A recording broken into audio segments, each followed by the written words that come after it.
Early the next morning, after a bit of breakfast, we hopped in the car and headed north. First stop is the Memorial Park, where remnants of the war are on display. Up the stairs, through a small hole, and into a series of giant bombed-out bunkers. On to Banzai Cliff. Standing on the sheer edge overhanging the water, you can feel the crashing of the waves beneath your feet. Let's head up to that mountain over there to overlook the northern tip of the island. Cruising around on such a nice day with the top down is definitely the way to go. Off to the overlook of a beautiful spot called Bird Island. Sure is a magic day, mate. The sign said Calavera Cave. We walked up some natural steps into the dark mouth. Man, this is one deep cave. So deep, even a caveman can do it. On the way out, we saw some nice dangling vines. What can we do with these? We pulled into the most popular natural attraction. Right down there is the grotto. It's quite a steep walk down the stairs to the ocean level. From the backside, the light comes through the openings underneath to illuminate the water. Depending on the tides, it could be a bit of a jump to get to the rock island in the center. Take a look at this place.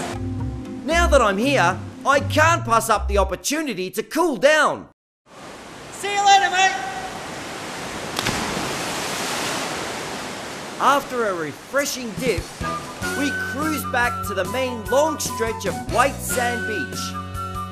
This is where a string of resort hotels are.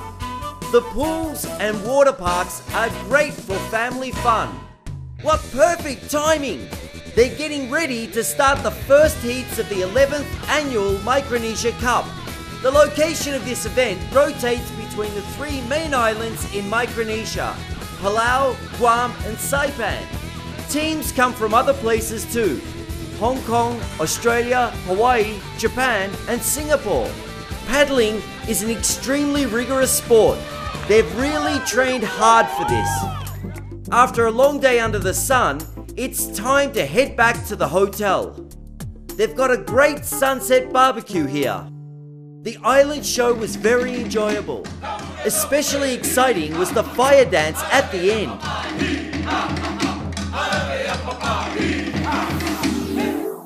Next morning, I had to work off the beers I had the night before, so I hit the hotel gym. I can't even get one! We've got a full schedule as it's our last day on Saipan. We're going to cruise to several places and have a walkabout, including a hike to a secret spot, and finish off with some high-speed action on the water. I'm stuck. We headed down to the southern end of the island, checking out some locations along the way.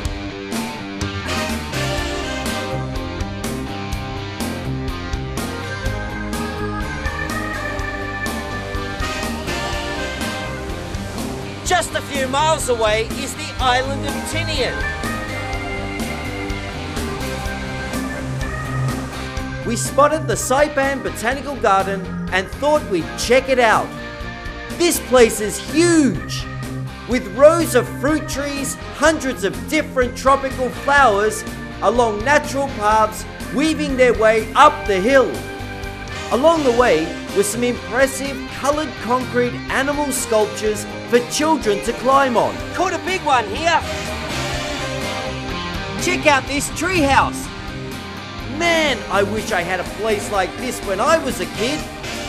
At the very top of the hill was what I was looking for: a relaxing swing on the hammock overlooking the south. One of the locals told us about a secret spot called Forbidden Island.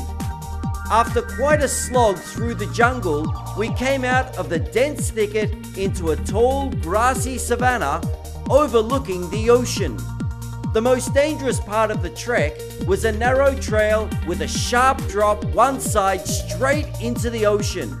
I felt like the gusting wind would blow me right off. That is Forbidden Island.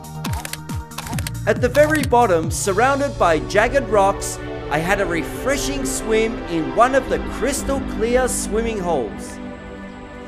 No wonder they call it Forbidden Island. I'm exhausted. Now we're off to some extreme jet boating. First, the jungle course. After a few spins later, we were out into the open ocean. This is really where they put the pedal to the metal. What an exciting way to finish our stay on the island of Saipan.